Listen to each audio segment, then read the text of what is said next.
నా పేరు ముద్దా నాగమణి.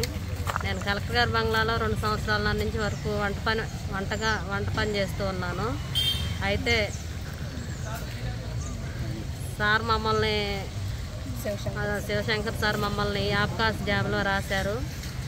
ఒక 4-5 నెలలు శాలరీ లేకుండా కూడా చేసాము ఎంతో నమ్మకంగా. చేసినప్పటికీ వీళ్ళు మనకి నమ్మకంగా చేస్తూ ఉన్నారని చెప్పేసి మమ్మల్ని ఆబ్కాస్లో పలు మండలాల్లో మా పేర్లు రాయడం జరిగింది.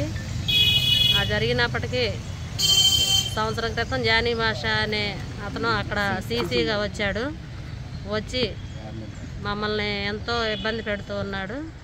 అతని వల్ల మేము చాలా బాధపడుతూ ఉన్నాను. అతను మానసికంగా నన్ను లైంగికంగా నేను కలెక్టర్ గారి బంగ్లాలో వంట చేస్తూ ఉంటాను.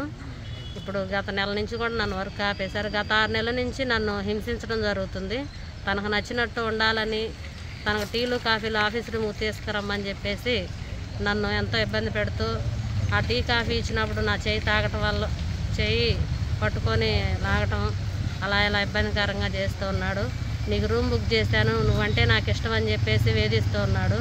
అయినా ఆయనకు నేను లొంగనందువల్ల మమ్మల్ని ఉద్యోగం నుంచి తొలగించాడు.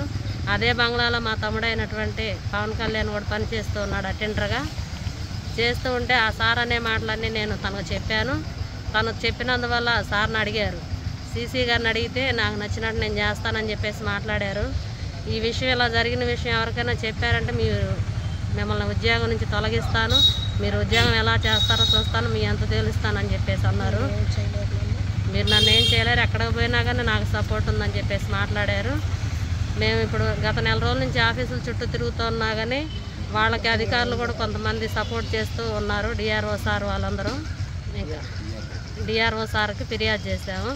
సార్ మమ్మల్ని రాతపూర్వకంగా లెటర్ ఇవ్వమన్నారు. ఆ లెటర్ ఇచ్చి కూడా 10 రోజులు అవుతున్నా కానీ ఇంతవరకు మాకు ఏ విషయం కూడా స్పందించలేదు. మమ్మల్ని గత నెల రోజుల నుంచి ఉద్యోగం ఆపేశారు, మాకు వచ్చే శాలరీ కూడా ఆపేశారు. మేము ఎంతో నమ్మకంగా చేస్తున్నప్పటికీ గతంలో కలెక్టర్ శివశంకర్ సార్ కూడా మాకు నమ్మకంగా చేస్తూ వర్క్లో కూడా సిన్సియర్గా చేస్తున్నాం అని చెప్పేసి మాకు అవార్డు కూడా ఇవ్వడం జరిగింది. అలా చేసి ఆ సార్ ఎప్పుడైతే ఉద్యోగపరంగా వేరే చోటకు ట్రాన్స్ఫర్ వెళ్ళిపోయారో అప్పటి నుంచి మమ్మల్ని ఉద్యోగం ఆపేసి తనకు నచ్చినట్టు మాట్లాడుతున్నారు.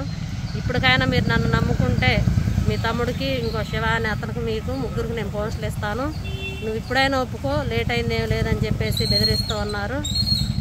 అట్లా చేసి అందువల్ల మేము కలెక్టర్ సార్కి అదేవిధంగా ఎస్పీ మేడం గారికి ఈ విషయం తెలియపరచాలని చెప్పేసి ఈరోజు ఇక్కడికి రావడం జరిగింది.